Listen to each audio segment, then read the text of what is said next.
Caatiin haraam. Haraamummaa isaa ulamaani daliila 45 ol fidatan. Nama rabbitti amanee daliilli tokkollee hin gaya. Nama rabbitti amanee daliilli tokkollee hin gaya.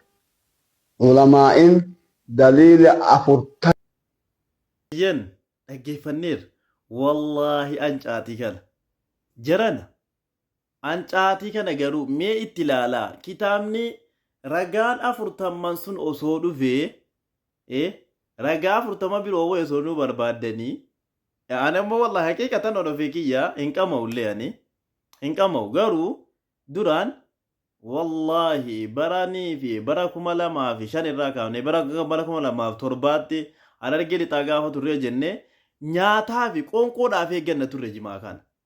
Akkamitti waan namni qoonqoodhaaf eeggatuuni ishiisa dur nyaanne saniifoo hin toobannamoo irra deebina.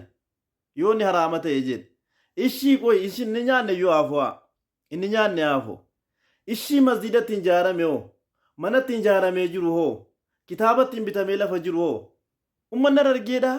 Uummata raqiiqul qalbi. Ummata nu wajjin dhaabbachaa ture ummata kitaaba nu bitee kafana nutti bitee jimaa kana gurgureeti malee muka gurgureeti miti lafa gomaeeti kana hoo eessa keenya laala ammas namni waa'ee jimaa murteessu kabaraan murteessuu hin qabu kabaraan murteessuu hin qabu maaliin murteessuu qaba wanni inni ittiin murteessuu qabu حقيقة الحكم على شيء فرق عن تصور ذلك الشيء وان توكو مرتسو رقم جماعة كون ديرو مالي ني حرامة مسخرات كيسا گلي مو مال كيسا گلي مخدرات كيسا گلي مال كيسا گلي دي حرامة آجرا هذا هو السؤال مالين إلا كبا وني توكو شريان أكاوكا أصول الفكي كيسا جنوتي heera shanii fi seera torba yookaan hanga 10 qaba shari'aan islaamaadha. San keessaa torban san keessaa tokko illaadha. Kullu shay lahu illaa maa ja'a litta'abbudi. Rabbi yerooniif waan tokko haraama godhee jedhu maaliif akka haraama ta'e jala bu'eeti jira. Dhiiroo jimaan kun aslii isaatu haraama ta'e moo laal zaata isaatu haraama moo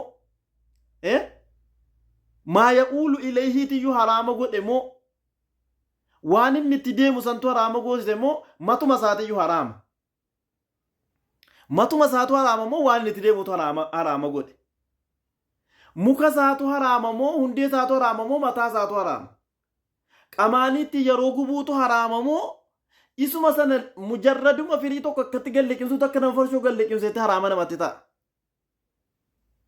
yoo haraama ta'e jedhamu akkami toobaan isaa